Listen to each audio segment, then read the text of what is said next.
Couple days ago this week, Washington just walked itself to the edge of a government shutdown again. Senate Democrats blocked a House passed bill to fund the Department of Homeland Security, and now more than 260,000 federal workers are staring down uncertainty. Now, this isn't just a budget fight, this is about border enforcement again, ICE funding, detention infrastructures, and political leverage all wrapped into one vote. And if you watch our last episodes about detention centers quietly expanding across the country, this is the funding pipeline behind it. Now, pause for a second. When politicians can't agree, who actually pays the price? Now, here's the simple version that I can simplify it.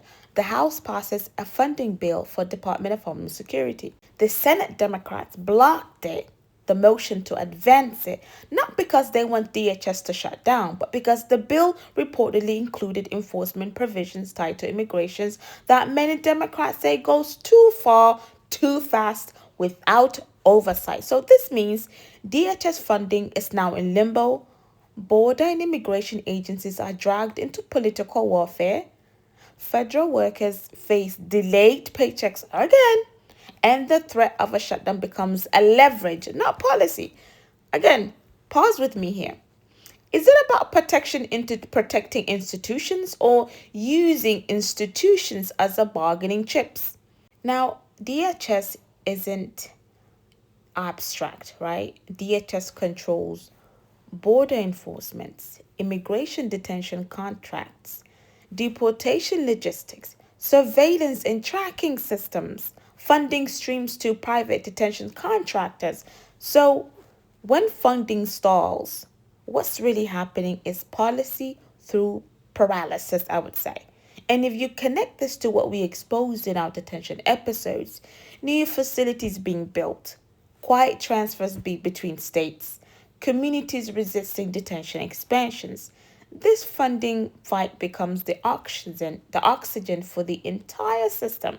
Now, the uncomfortable truth that we have to face, both parties are using immigration enforcement as a political stage.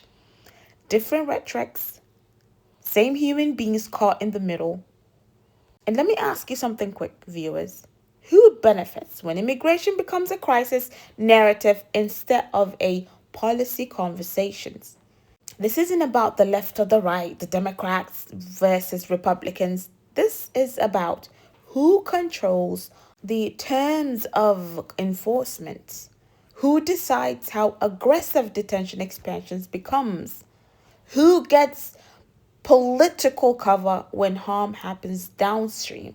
And the part that mainstream headlines skip sometimes is shutdown threats don't freeze the enforcements that way people think they do. Certain enforcement mechanisms continue. Detentions they don't simply just pause or they don't disappear. Transfers don't suddenly just stop. What happens is chaos, reduced oversight, even a lower transparency, higher vulnerability for detainees and frontline workers. That's not an accident. That is a future of dysfunction, okay? Now, if you're still here with me, you already understand something that most headlines don't teach. This isn't about who won the vote. It's about what systems get quietly empowered while everyone argues. There's always something else going on, right? Comment in the comment section how this makes you feel. Do you feel concerned? Are you angry? Not surprised? Are you watching closely? Right? So, and if you're the type who likes, your news without theater, you already know why you're here in Voices with Anissa Qalbi. Now, I don't think we're going to be done with this story because when funding fight it connects directly to what we have already been talking about, detention centers, quiet interstate detainees transfers, local resistant movements, and the growing normalization of enforcement as spectacles.